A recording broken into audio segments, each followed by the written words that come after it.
Senhora Presidente da Assembleia Geral, Ana Helena Barbuch, senhor Secretário-Geral, Antônio Gutierrez, caro chefe de Estado e de Governo, representantes dos Estados-membros aqui reunidos.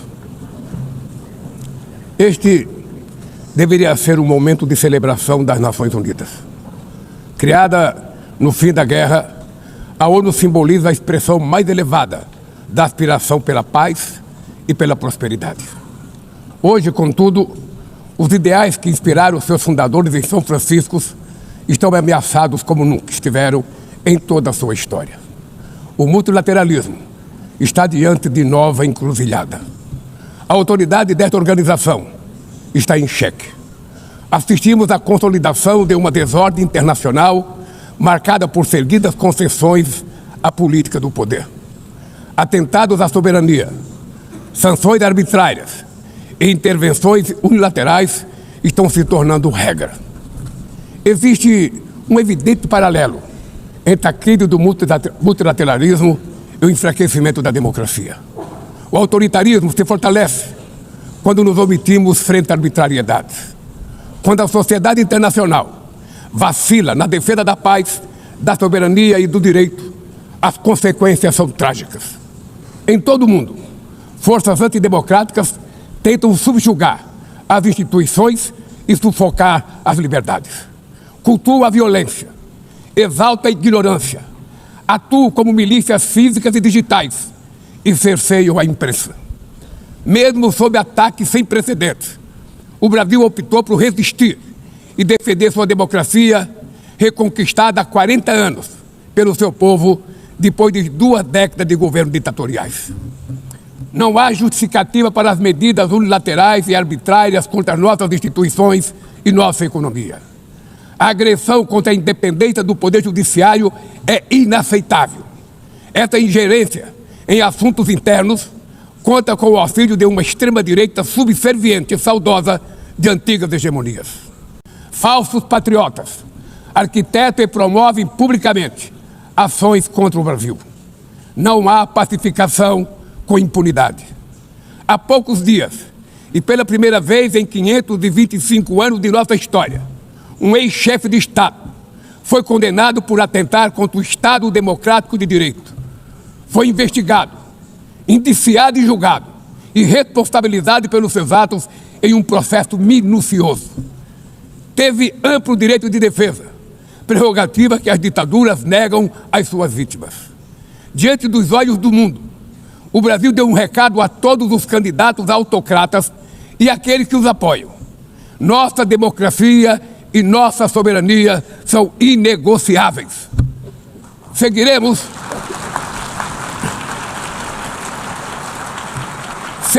como nação independente e como povo livre de qualquer tipo de tutela.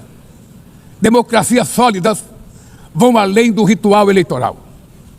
Seu vigor pressupõe a redução das desigualdades, a garantia dos direitos mais elementares, a alimentação, a segurança, o trabalho, a moradia, a educação e a saúde. A democracia falha quando as mulheres ganham menos que os homens ou morrem pelas mãos de parceiros e familiares.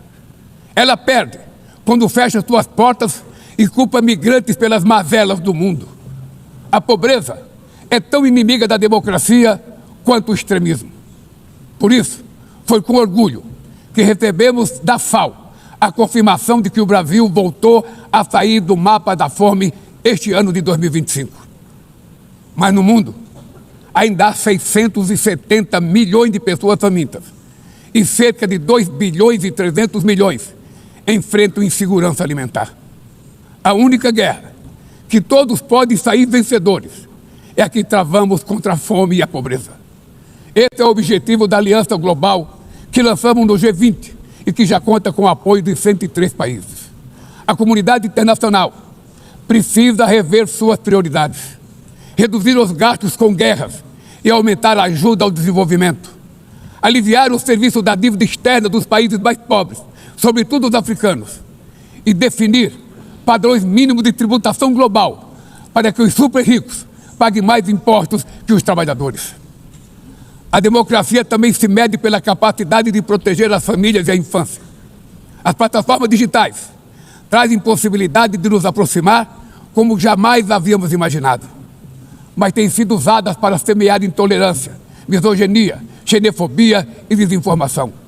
A internet não pode ser terra sem lei. Cabe ao poder público proteger os mais vulneráveis. Regular não é restringir a liberdade de expressão, é garantir que o que já é ilegal no mundo real seja tratado assim também no ambiente digital, no ambiente virtual. Ataques à regulação servem para encobrir interesses escusos e dar guarida a crimes como fraudes, tráfico de pessoas, pedofilia e investidas contra a democracia. O Parlamento brasileiro, corretamente, apressou-se em abordar esse problema. Com orgulho, promulguei na última semana uma das leis mais avançadas do mundo para a proteção de crianças e adolescentes na esfera digital. Também enviamos ao Congresso Nacional projeto de lei para fomentar a concorrência nos mercados digitais e para incentivar a instalação de data centers sustentáveis.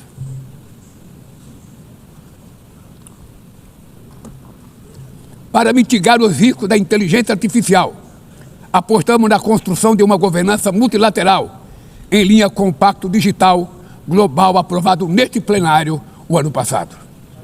Senhoras e senhores, na América Latina e Caribe, vivemos um momento de crescente polarização e instabilidade.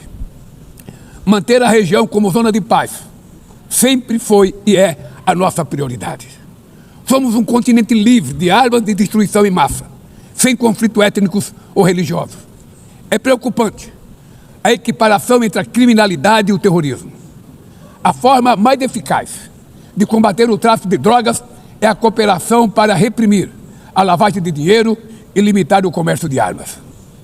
Usar força letal em situações que não constituem conflitos armados equivale a executar pessoas sem julgamento. Outras partes do planeta já testemunharam intervenções que causaram danos maiores do que se pretendia evitar, com graves consequências humanitárias. A via do diálogo não deve estar fechada na Venezuela. O Haiti tem direito a um futuro livre de violência. E é inadmissível que Cuba seja listada como o país que patrocina o terrorismo. No conflito na Ucrânia,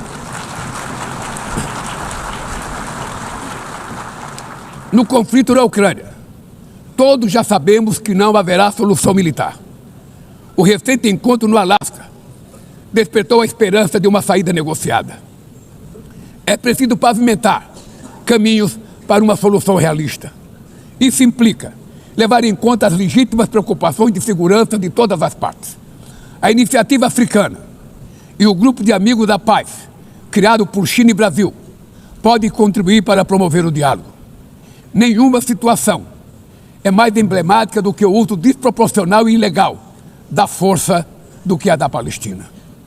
Os atentados terroristas perpetrados pelo Hamas são indefensáveis sob qualquer ângulo, mas nada, absolutamente nada, justifica o genocídio em curso em Gaza.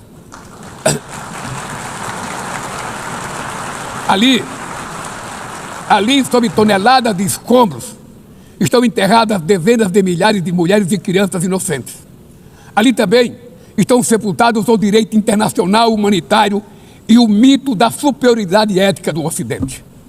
Esse massacre não aconteceria sem a cumplicidade dos que poderiam evitá-lo.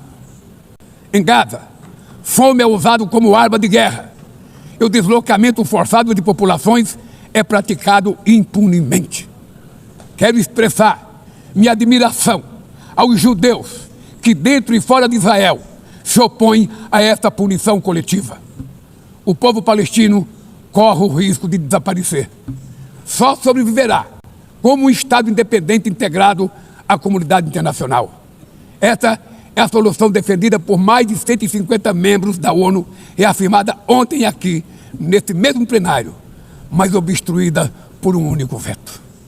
É lamentável que o presidente Mahmoud Abbas tenha sido impedido pelo país anfitrião de ocupar a bancada da Palestina nesse momento histórico.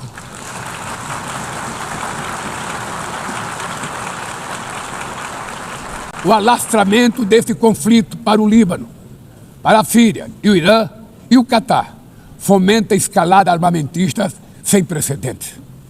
Senhoras presidentas, bombas e armas nucleares não vão nos proteger da crise climática. O ano de 2024 foi o mais quente já registrado. A COP30 em Belém, no Brasil, será a COP da verdade. Será o momento de os líderes mundiais provarem a seriedade de seu compromisso com o planeta.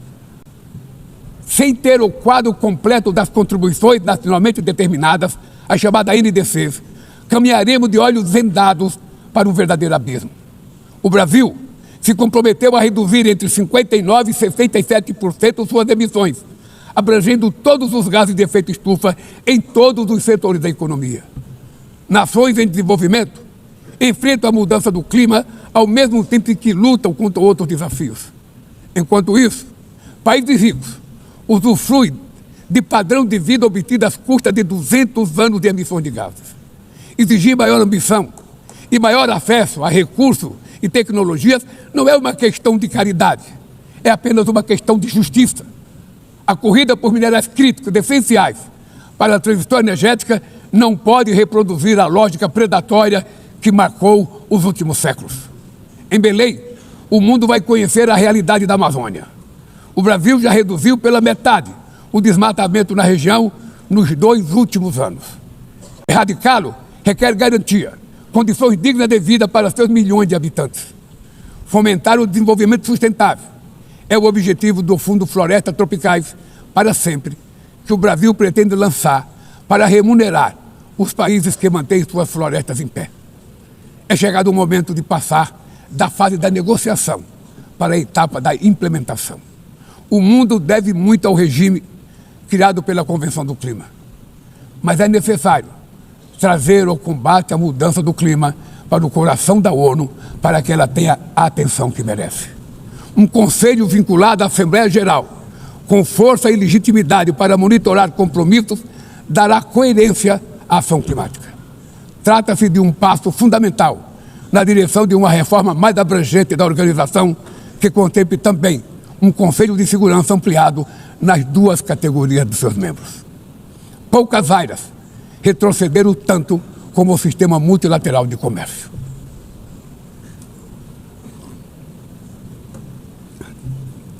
Medidas unilaterais transformam em letra morta princípios basilares como a cláusula de nação mais favorecida. Desorganizam cadeias de valor e lançam a economia mundial em uma espiral perniciosa de preços altos e estagnação. É urgente refundar a OMC em bases modernas e flexíveis. Senhoras e senhores, este ano o mundo perdeu 2 personalidades excepcionais. O ex-presidente do Uruguai, Pepe Mujica, e o nosso querido Papa Francisco. Ambos encarnaram como ninguém os melhores valores humanistas. Suas vidas se entrelaçaram com as 8 décadas de existência da ONU. Se ainda estivesse entre nós, provavelmente usariam esta tribuna para lembrar que o autoritarismo, a degradação ambiental e a desigualdade não são inexoráveis. Que os únicos derrotados são os que cruzam os braços resignados. Que podemos vencer os falsos profetas de oligarcas que exploram o medo e monetizam o ódio. E que o amanhã é feito de escolhas diárias e é preciso coragem de agir para transformá-lo. No futuro que o Brasil vislumbra, não há espaço para a reedição de rivalidades ideológicas ou esfera de influência. A confrontação é inevitável. Precisamos de lideranças com clareza de visão, que entendam que a ordem internacional não é um jogo de soma zero. O século XXI será cada vez mais multipolar. Para se manter pacífico, não pode deixar de ser multilateral. O Brasil confere crescente importância à União Europeia, à União Africana, à ASEAN, à CELAC, aos BRICS e ao G20. A voz do Sul global deve ser respeitada e ouvida. A ONU tem hoje quase 4 vezes mais membros do que os 51 que estiveram na sua fundação. Nossa missão histórica é a de torná-la novamente portadora de esperanças e promotora da igualdade e da paz, do desenvolvimento sustentável e da diversidade e da tolerância. Que Deus nos abençoe a todos e muito obrigado.